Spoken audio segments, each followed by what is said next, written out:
Sr. Padre Silveira, Sr. Padre Manuel Garcia da Silveira, é assim aquele seu nome, mas é mais conhecido por Padre Silveira, eu quero-lhe agradecer desde logo o facto de ter acedido ao convite do Infovejans para esta rúbrica que é Conversas Soltas.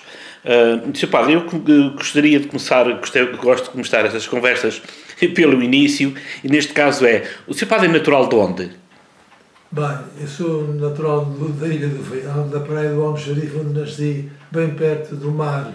Sou um homem de mar, portanto isso então, marca muito a minha vida. Por isso é que eu estou a ver aqui do meu escritório, vejo aqui o Pico e gosto de ver o mar bravo, a galgar na terra, enfim, até faz parte, esta imagem faz parte do meu último livro.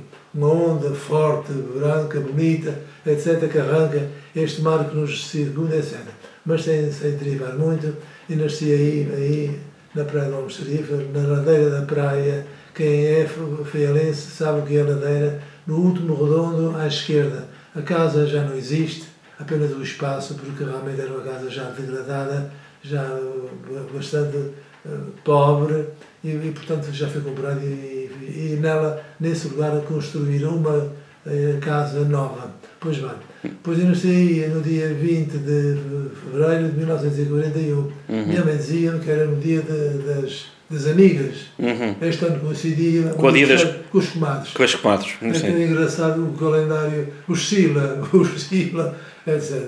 Portanto, eu nasci, foi aí na casa dos meus avós.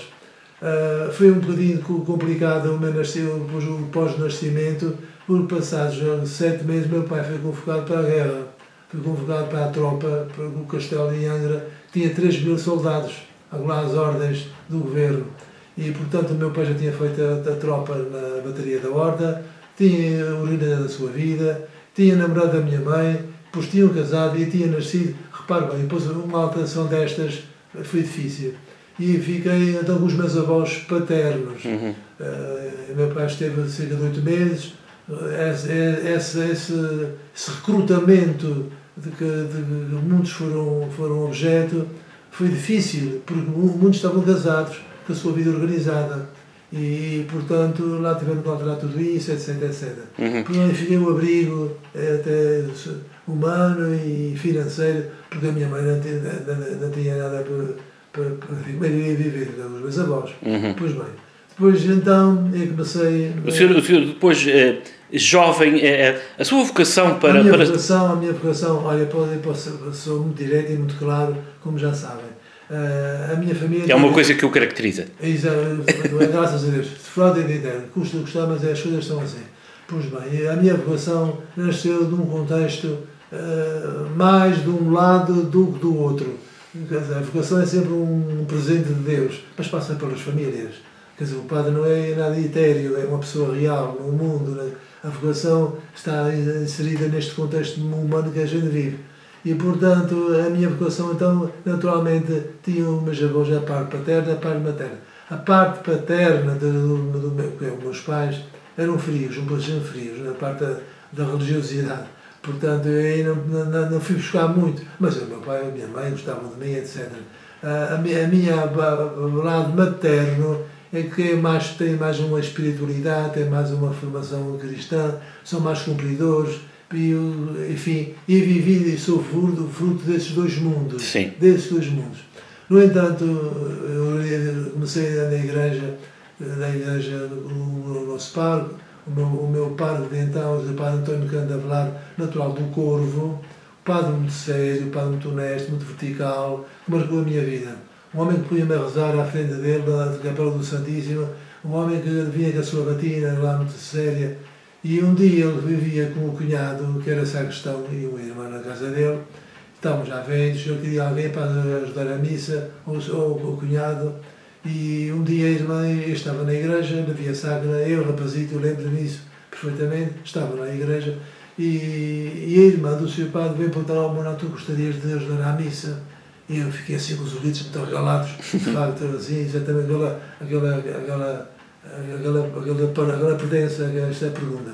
E disse: pois eu gostava, mas eu não sei. Não, aparece lá, vais aparecer lá. Está bem, aparece na casa do Passal, o Passal era mesmo ao lado, aparece lá e ela vai te ensinar o seu, eu vou te ensinar. Porque ela tinha o 5º ano de liceu, a irmã do nosso padre, tinha o 5º ano de liceu então. E era uma pessoa muito inteligente, esperta. Muito bem, marcou-se o dia, veja bem, está aqui um bocadinho quase de caricato. E eu lá fui, lá subi as escadas da casa, vem assim a irmã do seu pai da porta, muito bem, pega para mim, pega para a mão, e começa-me a conduzir para os corredores do passado, que uma casa era grande, tinha uma casa bastante grande. E eu tremia já com varas verdes, porque não era o contrato que tínhamos feito. Ela é que porque ela tinha, e havia um cartão especial que era para os ajudantes. Mas ela foi filhaquinha, e como me enganou, e que me ensinou, mas não foi ela, foi o irmão, e ela levou o meu irmão. Chego lá e estava no escritório, com o seu solidão preto, a gabatina muito fina, cheirando a sua pitada de tabaco. Nesse tempo, o seu padre Goulart também aqui cheirava tabaco. faz parte da minha.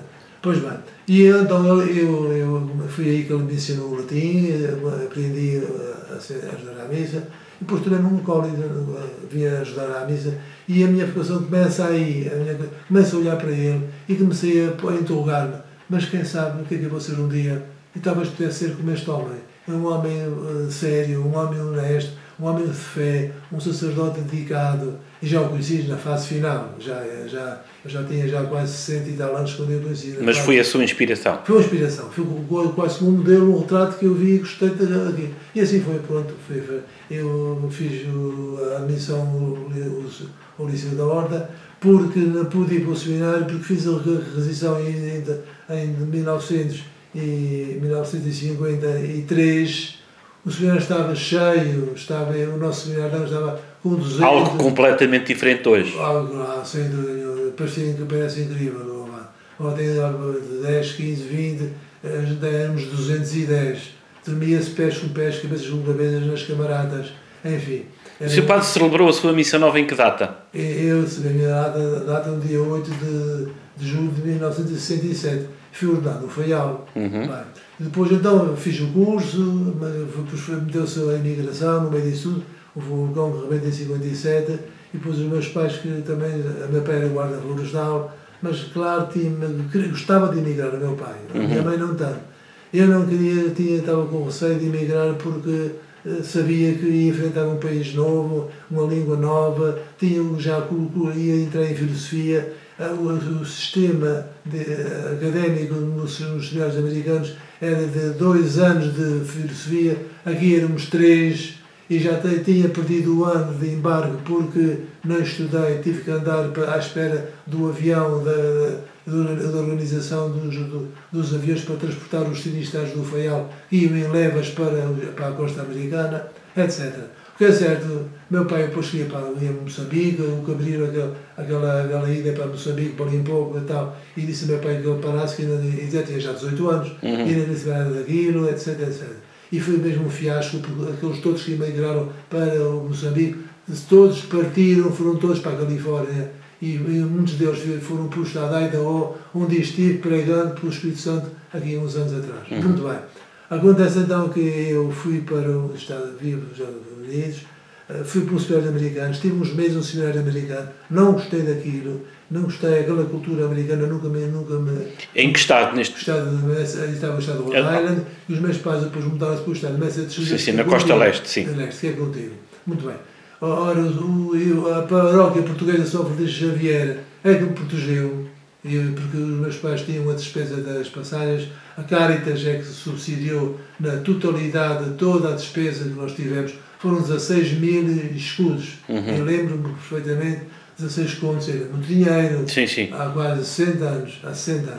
Muito bem, então eu disse o padre, a paróquia portuguesa São Francisco Xavier, que onde é pastor, o seu padre Manuel Jacinto do Rei, que já faleceu, foi uma alma generosa para comigo, um padre muito simpático, muito meu amigo, e disse: olha, quem me ir embora, eu não quero estar aqui, se é possível, eu vou para o seminário de Angra, tenho lá os meus colegas, enfim, a cultura, eu sou açoriano, eu sou europeu, eu sou da Europa, eu não sou deste Não se sentia integrado? Não me sentia. Apreciava, respeito, e já disse muitas vezes em escritos e em pregações: se sou padre hoje, devo à América, aos Estados Unidos, tenho muito respeito para aquele país, para os imigrantes, a Igreja Católica, que é uma força muito grande nos Estados Unidos, a Igreja Católica Americana, com a alemã, são as duas grandes pés, os grandes pés da estrutura da nossa Igreja, estrutura económica, que é muito, isso também é preciso ver, são as duas igrejas que mais contribuem para o Vaticano. Sim, contribui, mas entretanto veio para cá. Mas veio para cá, exatamente.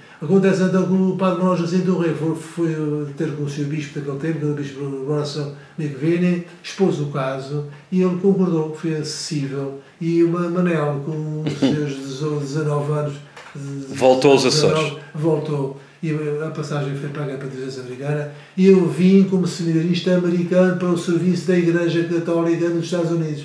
Eu vim para voltar, eu vim para formar-me em filosofia e em teologia, tirar o meu curso, e depois para lá, portanto, a anuidade... E voltou? Voltou. A bolsa de estudo foi-me garantida, eu tinha uma bolsa de estudo folgada para suportar no seminário as despesas, e depois ainda restava algo para eu viver, enfim, me sustentar durante o tempo das férias, que eu passava no Faial em casa dos meus avós e tios. Eu ia alternadamente um ano à América, um ano para o Faial. E no ano do Faial ia para São Jorge, para a Caldeira Santo Cristo, com o meu colega, o padre Machado Alves. Gostava dele, ele recebia-me bem na sua casa, e eu gostava já muito desta ilha. E já comecei a vir para aqui, seminarista.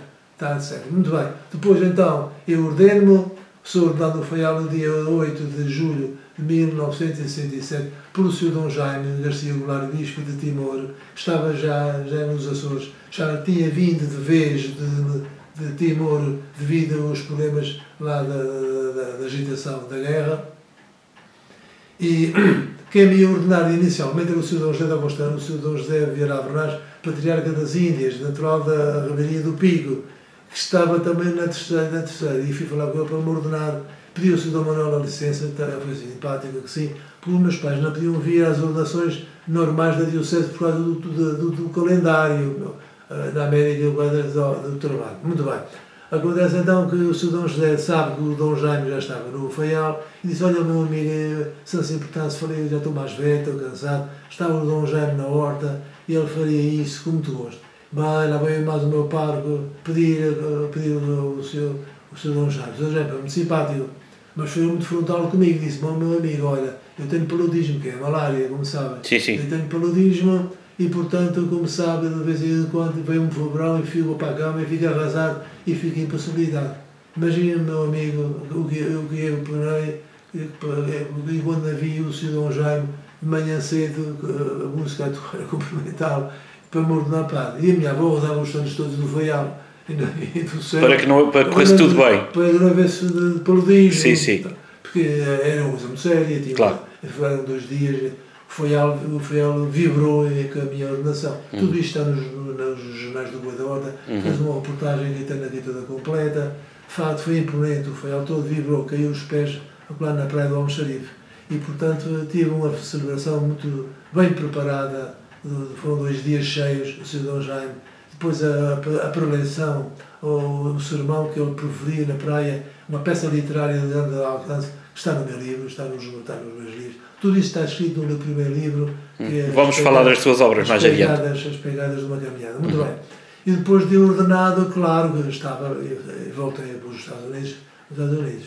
E fui colocado na paróquia inicial onde estive, com esse padre que me ajudou, o padre Manuel Jacinto Rei, São Francisco Xavier, na paróquia de Vice-Providence, uma paróquia onde predominava gente dos sedes do Faial, era engraçado, aí era gente dos Escobares e mais Escobares, etc. E estive aí cerca de 4 meses. Passados 4 meses, e já sabia que o Sr. Bispo ia mudar para Newport, que havia um padre em Newport, o padre Cardoso, José Cardoso, que era um bendito de Deus, ninguém estava com ele.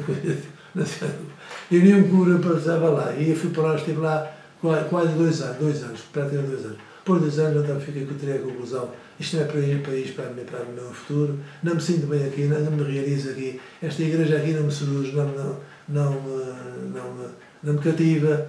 Havia coisas que eu discordava. Olha, por exemplo, que é bom essa gente saber que, por exemplo, nos Estados Unidos é a terra da liberdade, mas a gente diz era a terra da liberdade, oposta à ditadura que temos em Portugal, nessa altura. Essa coisa. o padre só podia ter cargo um ano depois de ser padre e tinha que fazer um ofício para a Câmara Eclesiástica, a sua excelência reverendíssima, o seu bispo. Os bispos eram lordes nos Estados Unidos, nessa altura, eram figuras, vamos lá, que impunham... Com muito poder. Muito poder. Portanto, isso é um pormenor. E o carro tinha que ser um ano depois. Além disso, não se podia ter um carro São Preto, e quando comprei um carro, não pensei nisso, importante nada disso. Nunca liguei isso, comprei um carro, uma azeitona muito engraçado. Quando eu fui um dia para Retiro, os padres do colégio na cidade de Westwood, os padres riam-se, Father Manuel, what happened with your car?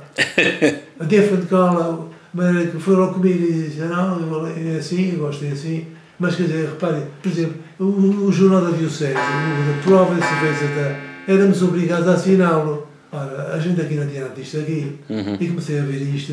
E depois as nomeações para párregos, digamos, os pastores das igrejas, eram vitalícios. O padre ia para o paróquia, praticamente estava até morreram lá, e aqui era a vez. Já sabiam os padres que estavam à vez. Portanto, um tinha que morrer para o outro ser nomeado, já sabia. Pois, entretanto, voltou aos Açores. E voltei, não gostei disto, e muito mais coisas, quer dizer, não me senti bem, e voltei aos Açores. E foi para o que há para onde? Fui para o Pico. Para o Pico. E queria inicialmente ir para o Faial, porque tinha a minha avó e meus tios. Claro que o Faial estava lá a minha vida, as minhas raízes, mas o Sr. Dom Manuel, e tentei, através de um colega meu, o Padre Zé Alvernaz, tentei ver se ele conseguia, como secretário do Sr. Bispo, Dom Manuel, desse um jeitinho, fizesse ver que vinha de longe, queria ir para o Faial, que tinha a minha família no Faial, tal. O Sr. Dom Manuel foi muito inteligente e percebi perfeitamente, nem exigi nada do senhor, porque sabia que os padres estavam no Faial, na ilha, eram homens todos no meio da vida, no seu ministério. E eu vinha do exterior, e eu era considerado um senhorista, um padre americano, que veio do exterior, numa altura em que muitos queriam fugir daqui para lá, e tem que dizer, e esta é a verdade, estava-se uma situação aqui de diocese, muitos colegas meus sabem que isto é a verdade, portanto era padres saíram até ao do seminário, saíram da diocese, havia um mal-estar na diocese, que não vamos agora analisar isto, para demorar. E eu venho para cá, o contrário, a minha vida para aqui suscitou uma surpresa. Como é que e por isso é que o Sr. Bispo, o Manuel, até foi muito engraçado, usou isso num convívio, numa conversa, e depois até me prejudicou na medida que suscitou invejas e ciúmes, e vi que o meu comportamento, traduzido em latim, está a perceber, e não fui corrida de diocese lá, graças a Deus. Vim com a minha cabeça erguida, com o meu comportamento e com o meu comportamento. O bispo da diocese dizia no documento que lamentava a minha saída da diocese, mas que respeitava a minha liberdade, e assim assinou, e fui escardinado da diocese de Providence e encardinado na diocese de Angra. Isto é a linguagem técnica, canónica. Muito bem. O Sr. Dom Manuel muito bem sabia disso e começou a conversar e adiantou-se logo, dizendo, gostaria muito de mandá-lo para o Faial, mas aqui está tudo muito cheio, está tudo... O padre tinha 20, o Faial tinha 20 padres, quando eu cheguei, o Pico tinha 21, quando eu cheguei aqui, etc. E aqui havia ter 14 ou 20. Agora temos 4. Agora tem 4. E depois então, ele diz, olha, eu estava a pensar em ir para o Pico é uma ilha perto do Faial, vai facilmente lá, tal, e compreendi e aceitei, claro, não tinha... Teve quantos anos no Pico?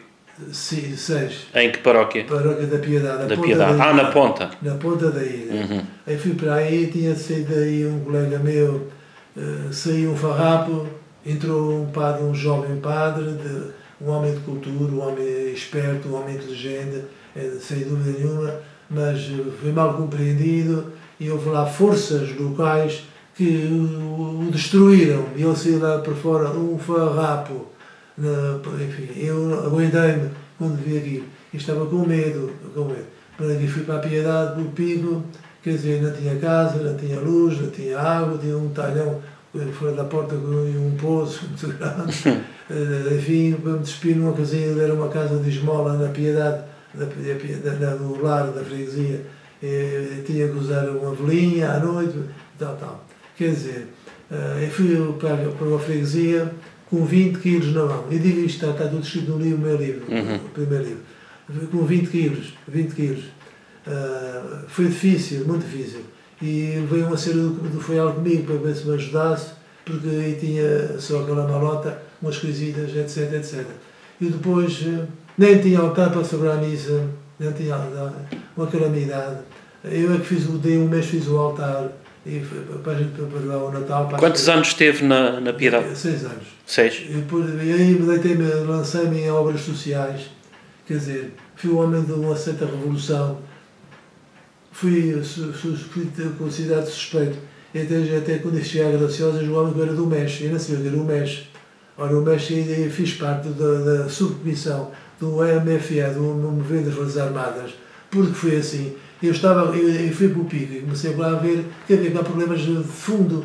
Aquela gente estava atrasada, havia uma dificuldade, tinha tanta aquela gente, até quando houve uma epidemia de muitas gripes uma vez e tive que me dirigir o governador Freitas Pimentel, que era padrinho da... O seu padre era irrequieto no bom sentido? Bem irrequieto, exatamente, entre aspas. E depois os lavradores também estavam aflitos porque não recebiam, mas Dízia Rebelo não pagava. Houve uma agitação na Ribeirinha, lá fui a ser porta-voz em nome das pessoas, etc. Depois o Dr. Nuno Tavares estava na horta, muito preocupado para montar, porque eles estavam obrigados a montar as casas do povo. Ora, as casas do povo no Pico tinham um conceito de coisas do passado, coisas da Candelária, e nos Céus no Faial foram as duas que criaram problemas. Houve problemas com essas casas do povo. Eu estava convencido que era uma coisa boa para o meu povo. O doutor Nunes manda-me um cheque com 20 contos, 20 mil escudos, para eu fazer o lançamento da Casa do Povo. Mas o povo não queria a Casa do Povo na Piedade. Não queria a Casa do Povo, por causa dessas coisas do passado. Queriam a aguinha, eles não tinham um pingo de água, eles queriam caminhos de penetração, eles queriam, enfim, um político de desenvolvimento, a tal da luz. E tinha um motor na igreja, que quando chegar lá, porque era um FI em inglês, um Lister, deves conhecer isso, essa coisa toda. Eu lembrei-me, olha, estava para a igreja Luz, estava a passar, pus o salão paroquial. Bem, eu estive a ver, e comecei a pensar, mas já havia no Pico um trabalho de fundo, que não foi meu, não foi original meu, mas eu atrelei a isso e dei-me força. Eram então, os padres lá da Prainha, de Santo Amaro. Tinham centrais comunitárias? Já tinham comunitárias, as Ribeiras. Sim, foi sempre uma paróquia, digamos assim, muito ligada à imigração, havia lá dinheirinhos, etc. E, portanto, eles tinham já essas pequenas centrais que já começaram a levar à luz o desenvolvimento. E eu disse, quem sabe se eu pudesse também fazer uma coisa dessas aqui para esta gente. E expliquei isto na igreja, um povo às vezes complicado para entender. E depois fui informado que o Padre Brasil, o Manuel Brasil, aqui da Angelina, estava eletrificando o Norte Grande, os Josais, a Angelina, fazendo os Vimes, tudo isto estava eletrificado pelo Padre Brasil. E vocês sabem disso perfeitamente. Sim. E isso foi tudo noticiado nos jornais de Angra. Eu sei isso e lembrei-me, quem sabe, eu não percebi de eletricidade, e precisava de um homem, uma pessoa técnica, que me montasse e que impulsionasse, e eu ia empurrando o povo, apertando, mas era preciso para pedir aquelas cabeças. Só se fosse o Espírito Santo, não sei qual o Espírito Santo, muito complicado. E tive reuniões duras, difíceis, para remover montanhas de atraso mental, cultural, social, etc.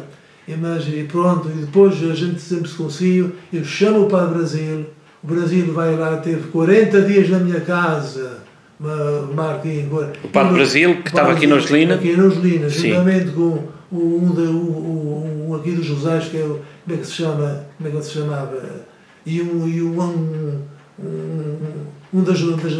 das manadas, como é que diz, como é que se chama, um eletricista, já morreu, meu Deus, paciência.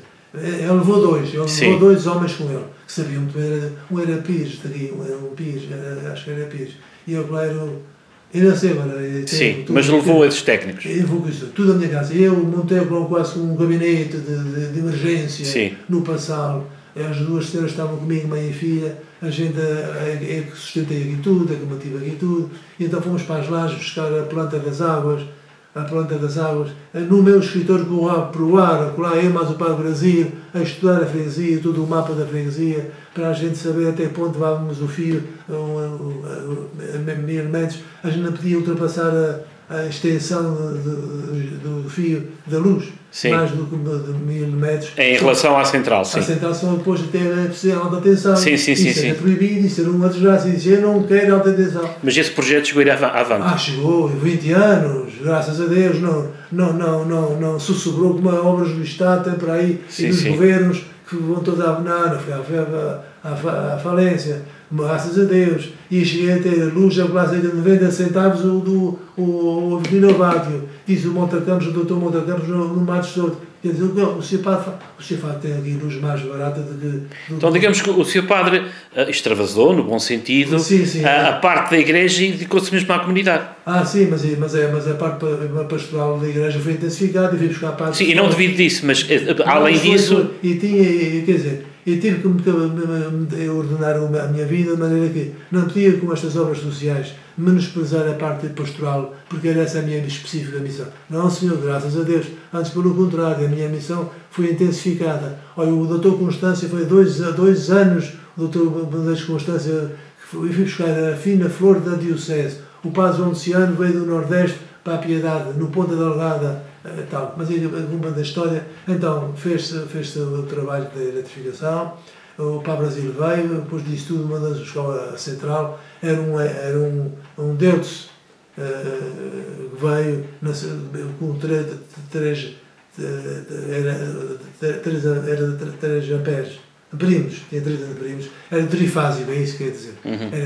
Tinha que ser um trifásico, tínhamos 3 pontas na freguesia, e depois fazer a casa, mandar fazer a casa, e depois eu exigi, mas falando com as pessoas, combinámos as despesas de importação da central. A central, sabe, aquela gente, tive que convencer aquela gente, tinha que colaborar, tinha que trabalhar, ia para eles, e de graça. Para o bem comum. Para o bem comum, porque as autoridades não tinham nada com eles, até queriam que me calasse. Sim. Pois bem, então... Bem, o nosso tempo vai andando. O senhor vem para São Jorge, porque nós estamos... Vem para São Jorge em que ano? Eu vim em 1980. 1980. Faz 40 anos agora, faz agora 40 anos. 40 anos. Eu vim no dia 5 de agosto, véspera do Bom Jesus, no Ponta Delgada, abarrotado de gente, caixotes e mais caixotes, e galinhas, e bezerros, era tudo dentro, tudo comunitário. Sim. Para a paróquia de Velas. Para essas ilhas abaixo. Não, quando o seu padre veio para a paróquia de Velas. Eu vim para aqui e trouxe 52 volumes, meu amigo. E vim aqui 3 dias antes, 15 dias, ver isto como é que estava. E já estava com o olho aberto. Eu não ia comprar já camas para a Graça. Quando eu fui do Pico para a Graça, eu fui pedir barras e não tinha luz dentro tinha água, coisa, tinha a casa toda desprovida. Quer dizer, foi também outra vez um mar, um purgatório de limpezas, de coisas que se é preciso adquirir, não tinha. Depois vim para aqui e disse, não, eu vou às velas. Se aqui não estiver como estou, eu não vou. Então veio aqui fazer, digamos, uma visita de prospeção. Prospeção. E vinha preparado já mentalmente para dizer assim, isto na esteira há condições, vocês arranjem e depois vão. Então ali tenho já lá a casa, tenho. E assim foi. Cheguei, gostei muito, vi a casa, gostei, estava mais ou menos toda bem apetrechada, como indispensável para um sacerdote surrogar. E trazia 2 senhoras comigo, mãe e filha, portanto, estava tudo bem, chamei para lá e disse, olha, vou aceitar, vou dizer o Sr. Bispo, e assim aconteceu. E, portanto, o barco desembarcou a carrinha aqui, e depois comecei a minha vida. Depois fui professor, capelão do hospital, capelão da Casa da Misericórdia, tive uma vida diferente. Portanto, E foi parco desta freguesia durante quantos anos?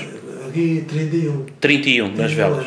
E depois, simultaneamente, a beira, pelo Padre José Gomes, que era das Flores, é que fazia a beira. E estava inquieto para descalçar a bota, porque também estava já cansado, e eu aceitei a beira. Estive na beira 22 anos. Depois de 22 anos, entendi que bastava,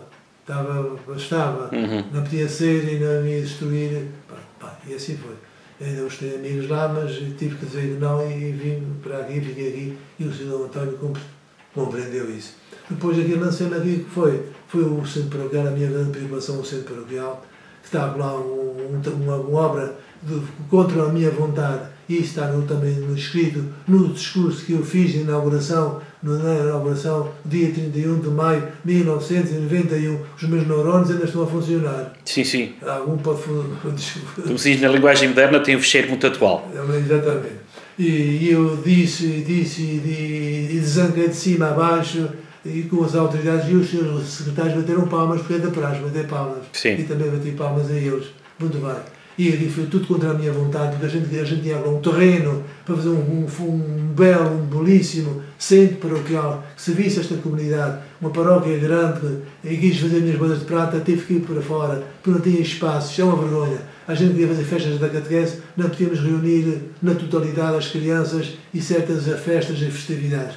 Quando tínhamos uma faixa de terreno, e então foi com o governo regional. Passei a fazer agora um centro paroquial, a parte de baixo ser para a igreja e a parte de cima era para o governo regional, para albergar as irmãs. Aqui não era da congregação, não era, nem era, nunca foi, era dos assuntos sociais, aquela parte de cima, do centro. O que acontece? Acontece que ficámos a apertadinhos. As senhoras deviam ter comigo, as arquitetas e engenheiras, eu exigi e queria que toda a parte de baixo, 100% do espaço, fosse para a igreja, para a gente ter um salão, termos salas de catequese, termos sanitárias. Não, senhor, dê-nos 75% do espaço que é o que está lá agora, e os outros 25% estão lá desaproveitados para levar em 4 janelas com uma escada. Isto não cabe na cabeça. E quase perdi o meu equilíbrio com aquelas senhoras. E depois, embaixo, só tínhamos umas sanitas. Olha, para eu exigir, para ter a imagem que tínhamos para a catequese, conclusão, ficámos com menos de 1,5 metro no salão para ter lá umas sanitárias. Quer dizer, uma série de problemas, isto fez-me cansar, de sofrimento, porque o padre, que era no fundo a vítima, aqui encarregado das obras, eu ia ver as obras e dizia, isto não está bem, a gente estamos aqui encurralados, eu estou... não, se para depois da obra está a ser entregue, a gente faz o que quer entender. É o que faz e entende, depois da obra entregue para pronta, e não pude mais tomar qualquer direção naquilo. Realmente isso é a obra que mais me preocupou aqui, e fica um sofrimento. E a gente podia ter tido aqui um bom centro paroquial, uma boa casa. Vemos aqui em Frezias, em São Jorge, tem salões, salas, centros belíssimos, bem apetrechados. E aqui uma vergonha, a vila cidade, como se diz, esta vila tão bonita, tão bela, é verdade, uma paróquia em movimento. Ficou prejudicada na altura. Ficou muito prejudicada e nunca mais se pode... Continuando a falar de obras tuas, temos aqui uma obra literária e o Museu de Arte Sacra. Vamos começar pela obra literária. O Sr. Padre tem lançados 4 livros? Foram 4 livros que foram lançados. Eu nunca pensei em escrever livros nenhum, para ser sincero é isto. Eu iniciei-me no jornalismo. Eu fui jornalista. Assim, essa faceta talvez poucos conhecem, mas está agora toda publicada no primeiro volume, está que o António das Neves integrou. Todos os meus trabalhos literários. Eu comecei no dia 9 e 11 de março de 1958. Está com a sua memória muito boa. Pela mão de um grande mestre, que foi uma grande voz, um grande padre, um grande professor, eu cheguei a dizer outro dia, quando fui agraciado no meu discurso perante as autoridades nos Açores, e cheguei a dizer que foi a maior inteligência que passou no seminário de Angra em todo o século passado. Dr. Cunha de Oliveira, o meu amigo já sabe quem foi, com certeza. Muito bem.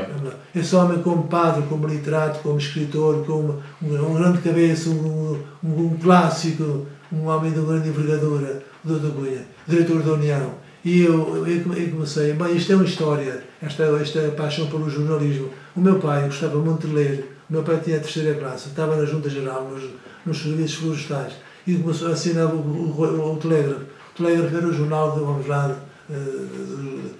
da antiguidade. Tinha de referência na ilha. Uma referência na ilha. Eu gostava, eu lia aquelas coisinhas dos jornais, e comecei a gostar daquilo.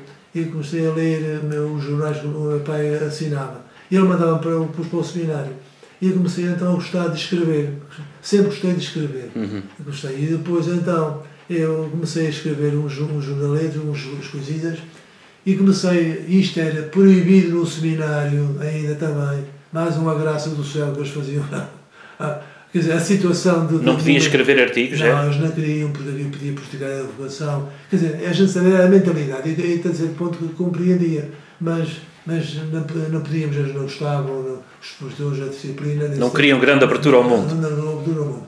E então, a gente tinha e fundei na prefeitura dos mais novinhos, estava no terceiro ano, e fundei um jornaleiro chamado o Carpinteiro, passou-me agora, desculpem, mas é assim mesmo. Mas fundei um jornaleiro que era manuscrito, não é? E passava uma vez por mês na prefeitura, e eu ia orientando, ia escrevendo. Mais um colega meu, o padre Duarte Santos, que morreu, que era da Graciosa, fazia as caricaturas, tinha habilidade para os desenhos. Bem, fiz isso, depois eu mandei os trabalhos para o Faial. Mas o meu primeiro trabalho, que me iniciado, e comecei um pouco mais difícil, e comecei foi a investigação histórica. Foi um trabalho de investigação histórica sobre o Sr. Santo Cristo do Faial da minha freguesia. O Sr. Santo Cristo, na história faialense. Ora, foram 2 números, foi no dia 9 e 11 de março de 1958. Esse trabalho está também, tem isto aqui tudo. Gostaria que isto um dia fosse tudo arquivado no futuro dono do meu acervo. Pronto, e depois a partir daí comecei a escrever. O Dr. Cunha de Oliveira é que me deu apoio. Ele é que me corrigia os trabalhos, é que me via os trabalhos, e chegava lá, batia à porta do seu doutor, ele estava a escrever a crónica para o Rato do Dandra. Ele dizia, senta-te um bocadinho, espera aí. Ele estava a escrever, tanto eu sabia quantos minutos dava uma página, 2, 3. Sim. Uma disciplina. Sim. Aquilo que era fantástico. Depois ele via, na verdade, e depois ele mandava para a ordem, para o Dr. Manuel, o Sr. Manuel Gonçalves, o meu Emílio Gonçalves, e aí começou o meu amor ao jornalismo. E eu então comecei a escrever do Pico da Piedade, com 3 artigos, aqui em Ponta da Ilha, e fui então analisando problemas da água, da luz, dos caminhos de transição, dos operários, etc. Ora, o Conselho também estava na alma, o Conselho Vaticano II, essa grande força, essa reforma da Igreja, que em 1965 foi selado pelo Papa Paulo VI, e o ordenamento de 67, estás a perceber? Muito perto. Portanto, a gente estamos à espera de uma grande reforma na Igreja, mas não tínhamos nada, não sabíamos nada, não tínhamos rádio, não tínhamos televisão, etc. As comunicaões eram diferentes que são hoje. Muito diferentes. O Sr. Manuel era bispo, digamos assim, do conciliar, mas trouxe uns resquícios, umas cópias dos decretos que foram estudados na aula conciliar. A gente queria saber, a gente ia para nós padres, etc. Havia uma ânsia de saber, etc. Pois bem, então eu começo a escrever isso, mas o último deles, e faço um desafio à governança e digo, os senhores da governança, isto é demais, está lá no jornal, está aqui depois, conclusão. O capitão Monteiro da Horta, que era o censor, o chefe da censura, telefona para o ouvidor das lajes, homem, tem um padre aí a fazer barulho. Muito irreverente, que ele fala mais baixinho, tal, porque é assim, porque é assim, tal. E quer dizer, sinceramente, obrigaram-me a calar, e não pude jamais. Porque já fazia parte do movimento da subcomissão da UMFA, na Ilha do Pico. Fui eleito, mas o padre Serpa, o Manuel Goulart de Serpa está vivo. Sim, e o professor Muniz das Lajes. O professor Muniz Betancourt das Lajes, que era um grande jornalista, cáustico, muito cutilante. Ele era meu amigo, uma prótese de uma perna. Conheceste? Não. Tio do... Sidónio Betancourt. Exatamente. Pois bem, eu fui eleito e fui escolhido na Madalena, uma assembleia que reunia todas as forças da Madalena, o comandante da Horta da Bateria a presidir, e fui eleito eu, o padre Serpa e o professor Muniz. Muito bem. Falando dos teus 4 livros. Os meus 4 livros. Nós estivemos a falar do jornalismo. Eu escrevi então para os jornais, então foi o Pude Ver, no Pico, na Horta foi o Correio da Horta e foi o Telégrafo, na verdade o Jornal da União e o Jornal da Praia, o Oceano Oriental em Ponta Delgada, etc. Aí estão os meus trabalhos literários. Sim, sim. Muito bem. E eu fui sempre então escrever. Os livros partiu aqui de um repto que me foi lançado por António das Neves Leal. O António das Neves Leal foi meu condiscípulo no seminário, mais novo do que eu, um ano, entrou em 55 e eu entrei em 54. Além do curso do Teodoro de Matos, aqui da Ilha de São Jorge, o professor catedrático. O António das Neves Leal saiu do seminário, ele diz que foi convidado a sair, era um termo técnico, é um eufemismo para dizer que foi expulso. Sim. Ele é que diz no livro, sim. no meu livro. Sim. E não é sim, a frase não é sua, está ele que escreveu. É dele. Sim. É dele. Ele fez a biografia e eu fiz uma antologia, que era a obra a sair.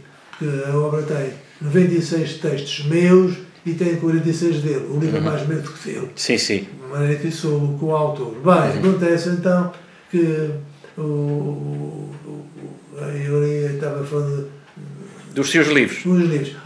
E o António das Neves, depois de sair do seminário, gostou do Liceu de Angra, naturalmente, formou-se no Liceu de Angra, foi para a Universidade, formou-se em Clássicas, em Românicas, e eu depois veio para Angra, e a gente tivemos 42 anos sem saber que ele existia.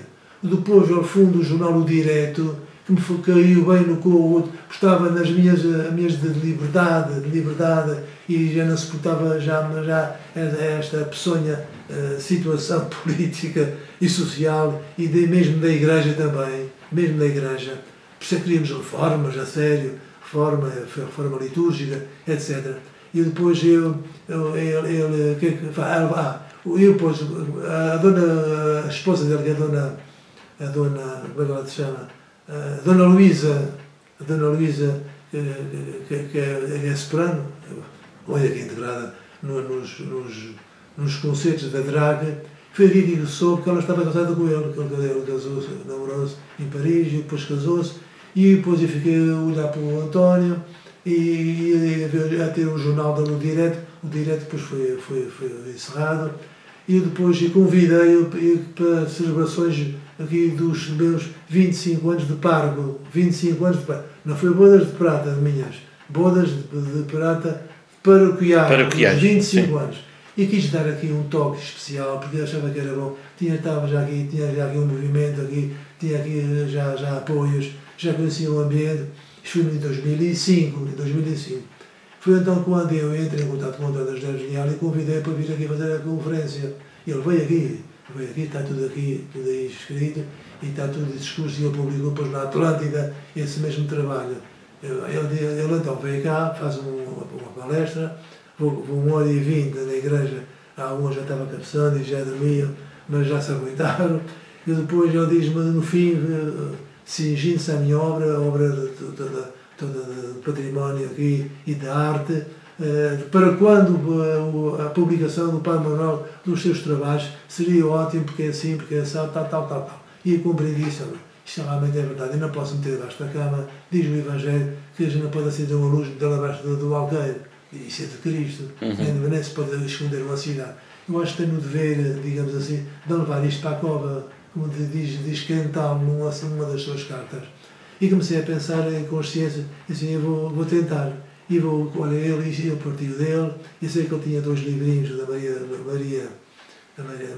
Vieira, a menina, e outro sobre a sua esposa, e depois que faço um convite, ele aceitou, disse, senhor, como é que vai ser, assim, e eu falo. Sobre o património da matriz. Eu queria falar um património que, ao fim e ao cabo, o património também é seu, porque o senhor é... O património estava, quando cheguei aqui, o património estava, em parte, tudo protegido pelo Sr. Padre Garcia Pedro, meu antecessor. Era um senhor simples, um homem bondoso, um homem sério, um homem que não tinha grandes sensibilidades, eu reconhecia isso. E tenho cartas dele no passado que ficaram lá, que não as pude trazer. Mas o meu Padre Garcia Pedro guardava. Ele guardou tudo, ele não foi perdulário, não. Havia coisas na igreja que eu depois tive que adaptar, tive que afinar, tive que colar nos seus lugares, estavam deslocadas, mas estava tudo guardadinho. Ele até coitado pobre, vou com o pico num caixotes que fizeram as malotas da pobreza que ele levava, até restos de pratas, esplendores, que me mandou para cá porque tinha levado. Mas o Sr. Padre é, portanto, a pessoa que criou o Museu de Arte Sacra. O museu nasceu da consciência de... Sim, como é que nasce o museu? Como é que nasce? Nasce da responsabilidade, de conservar, defender, proteger aquelas peças, aquele acervo de grande valor que estava lá. E comecei a ver, esta igreja tem aqui um grande repositório, tem aqui um acervo aqui de obras lindíssimas, peças, de esculturas, etc. Havia coisas que não interessavam em ter fora, cálices de 25 dólares que os portugueses mandavam para aqui, não. E a partir do princípio... O senhor fez uma seleção... Fiz uma seleção. Deus merece as coisas belas, embora não precise delas. Agora, é com qualidade. E não ter aqui coisas rafeiras na igreja, folhetas, e dei para ermidas aqui em São Jorge. Aí caía mais ou menos, não era para desprezar ninguém. E então distribuí aqui, tinha 14 ou 15 cálices. Eu sei que vivi na América a 20 dólares e a 25 dólares. Sim. Não, quero tudo como... E comecei a ver, vejo a capela do Coração de Jesus na capela de Cedras em cima de uma mesa. Mas isto o que é? Está aqui a capela do Coração de Jesus ao lado, tem uma pintura em cima da óleo. Isto devia ter sido aqui. Na capela onde devia estar o Coração de Jesus, vejo o Senhor dos Espados. O Senhor dos Espados. O Senhor dos Espados faz parte da penitência. É uma escultura de roca, não pode estar à exposição. As pinturas, as imagens de roca, as esculturas, são guardadas, só servem para encenações da Semana Santa. Toda a gente sabe isso, tudo de inspiração franciscana. Temos aqui 2 conventos franciscanos. Pois, como é que está aqui o Senhor do Espaço? Faz uma cruz, no conicho, uma cruzinha marreca deste tamanho, assim muito pequenina, que ele tinha as costas. Bem, não se via, era por trás. Sim. E o sacrário estava na Capela Mor, uma coisa de metal, está na casa de repouso, que ele transferiu para aqui. Aqui sim, numa capelinha. Na igreja daquelas, por amor de Deus. Sim. Então, nessa altura, resolveu organizar, digamos assim. E vejo no Capela Mor, o altar real, que é o retábulo real de Dom Sebastião, que é uma obra linda, a joia desta terra, único. E vejo um Santo Antão que foi esculpido na Terceira em 1926, muito tosco, muito feio, muito nojento, desculpe a expressão. Uma escultura, uma Aline, belga, flamenga, na sacristia, tinha uma porção de imagens de sacristia, estava o São Carlos Borromeu, estava o São Francisco Xavier, estava o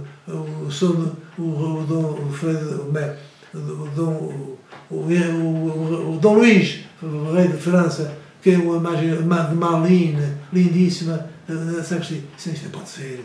E fiquei a pensar, como é que eu vou fazer isto? Bem, como é assim, olha, para já vou juntar tudo isto, vou selecionar, vou estudá-las, vou meditar isto, ver isto, e depois vou ver, e depois vejo o que eu não deu espaço, que era um salãozinho, aquele salão,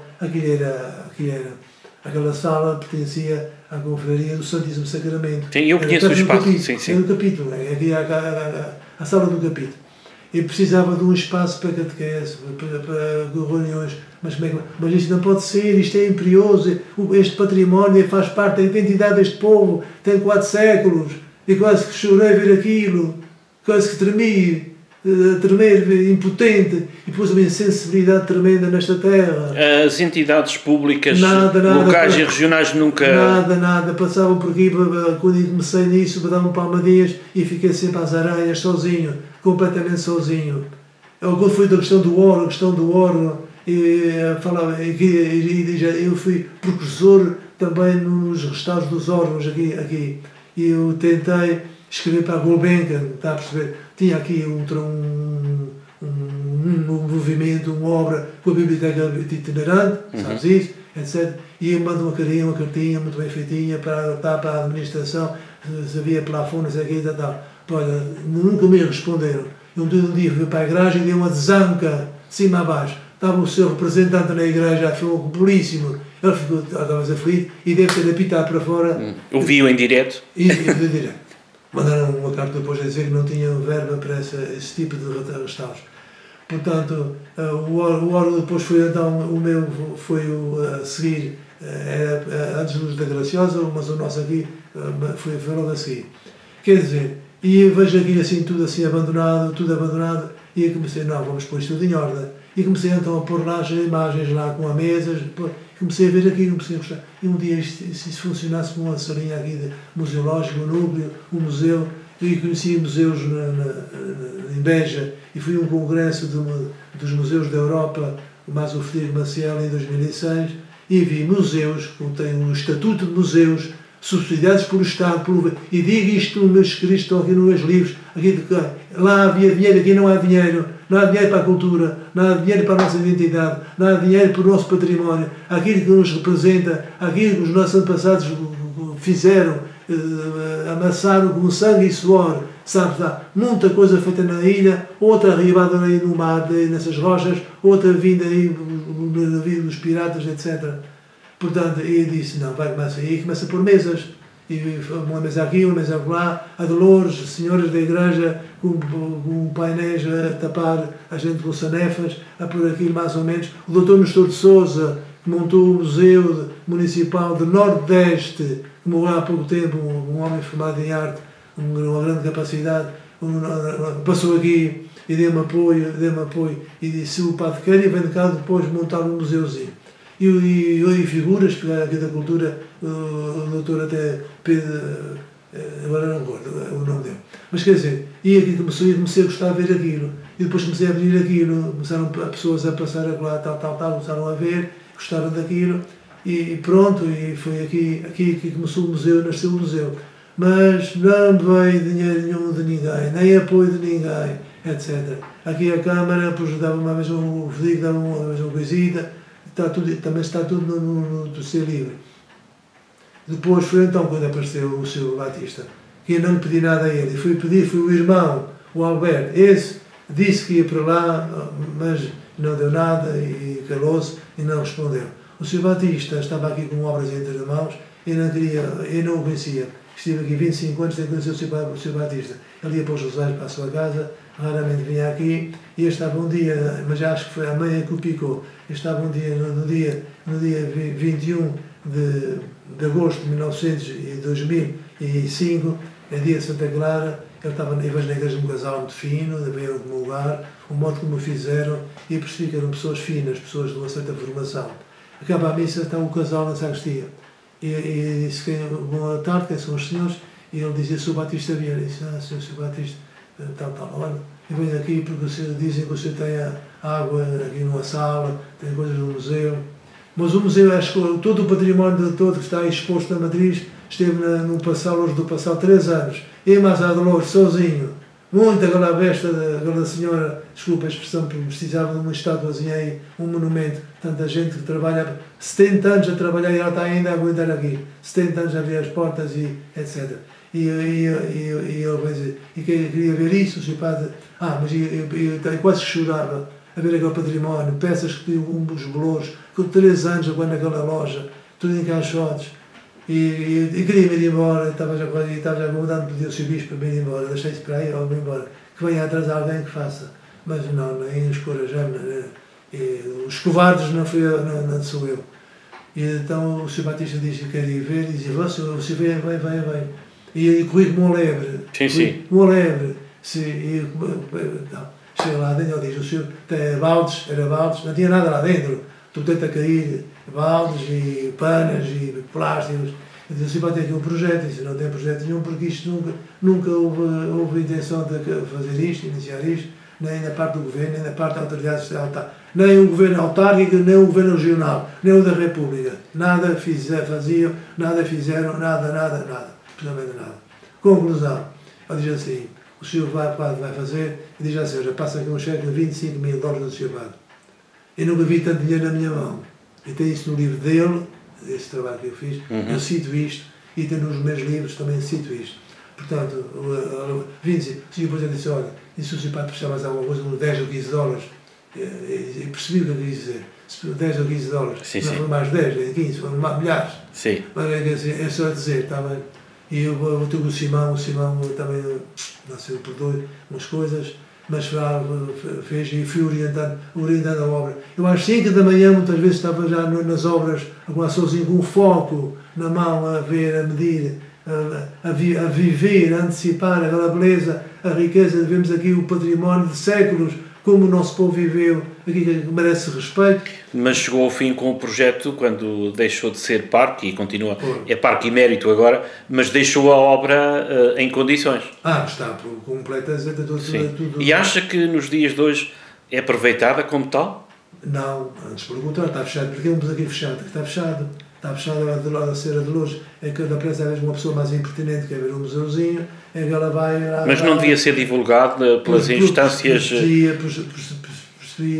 Precisava, e eram as autoridades, então faz-se um museu... Qual é a sua opinião sobre o turismo religioso? Sobre o turismo religioso? O religioso é hoje uma realidade, ninguém pode discutir. Hoje o turismo religioso é uma realidade, ninguém pode discutir. Quer dizer, hoje fazem-se romagens, fazem-se romarias, fazem-se digressões, fazem-se cursos sobre o turismo religioso. A religiosidade que transparece da beleza de um património que foi feito pelos nossos antepassados. Então temos ali uma mais-valia desaproveitada. Desaproveitada, totalmente desaproveitada.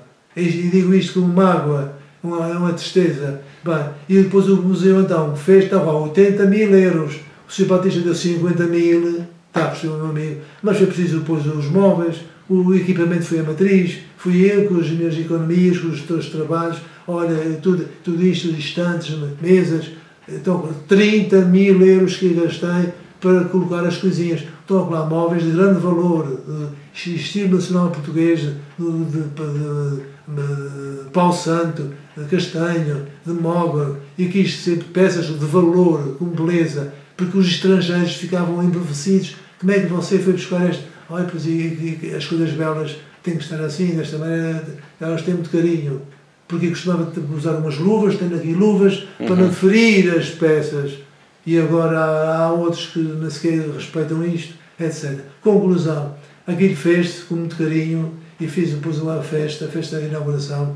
Teve aqui o secretário regional, acho que o equipamento passou aqui, e o resto fui fazendo como podia, como sabia, pedindo conhecimentos, conselhos a certas entidades que passavam por cá, para saber se aqui estava mais ou menos bem colocado. Agora, realmente, ali estão lá cerca de 700 e tal peças, lá dentro, num 55 metros quadrados, é impossível. Eu sei do Norberto Ávila, quando passou aqui, o homem dos teatros, ele faz dramaturgo, sim, sei quem é. Ele faz uma crítica, ele diz assim, pá, eu vou fazer uma crítica, eu gosto imenso, quanto mais duras, melhor, que tenho que acabou-se para aguentar. Então, não tenho medo de fazer, digo o que tenho a dizer. O senhor diz que é preciso protestar, porque isto é tão pequeno, tanta coisa que vai aqui dentro, porque temos cá peças, podiam estar só numa sala, mas isso é nos grandes museus, também compreendo, nos grandes museus.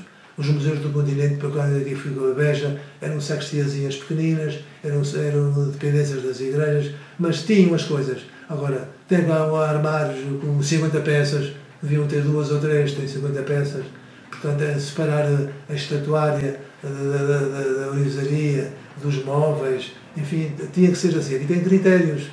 Sr. Padre, antes de terminar, eu vejo aqui, mas que tem aqui, estamos aqui na sua casa, tem aqui um acervo. Desde já quero agradecer em nome do Infofajans o nos ter recebido aqui na sua casa, a entrevista que deu, e pedi-lhe para depois podermos ver aqui no seu acervo aquilo que o Sr. Padre acha que deve destacar, porque penso que também a cultura e é uma forma de partilhar para os que veem o Infofajans e quero o registro para memória. Aqui está, por exemplo, tenho aqui uma coisa também engraçada, tenho aqui estes marfins, que foram do Loureiro, que a senhora me deu, 2 pintados por ele, isto tratados, 3 por ele. Isto hoje, 1000 euros,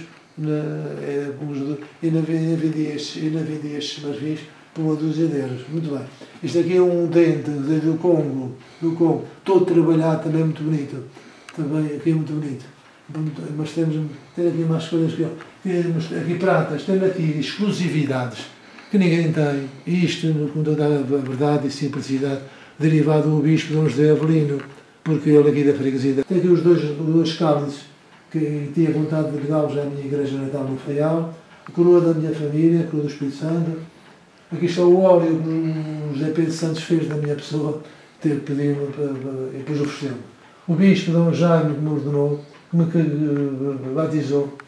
Crismou, meu Deus, crismou. Caravaggio, no início, aqui está Tiziano, aqui está o Barocci, aqui está o Miguel Ângelo, mortal, aqui está uma Cecília da Cruz, esta aqui é de Rubens, mas eu gosto desta, esta para mim, é patética, as mãos, são as... Então aqui estas duas imagens são muito lindas, e eu tenho muito amor a elas. Isto é um Santo António nos finais do século XVII, o Santo António com o menino, um esboçozinho suave de riso, enfim, o pão de Santo António que se fala muito, a saca e o menino a puxar para fora o pãozinho. Portanto, os olhos pintados ao sabor do século XVII. E, enfim, todo um grafismo já está a cair um bocadito, mas isto um dia terá um restaurazinho, por enquanto eu não toco. Mas é muito bonito, eu gosto muito dele. Isto veio de Lisboa há pouco tempo. Esta escultura, esta Imaculada, é lindíssima. Eu fiquei encantado com ela quando a descobri. É uma escultura do século XVIII, da escola portuguesa.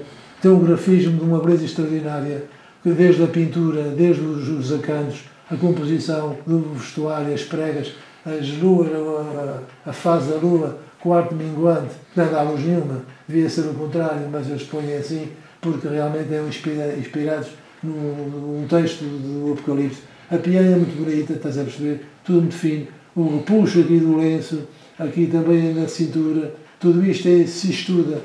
Olha, eu queria lhe agradecer desta nossa longa, mas interessante conversa, em nome do Infofajans, para as pessoas todas que vão ouvir esta entrevista, e muita saúde para si, e de facto o senhor é uma referência do ponto de vista cultural e não só, por aquilo que fez e ainda hoje, pela idade que tem, ainda continua a fazer. Em meu nome, muito obrigado.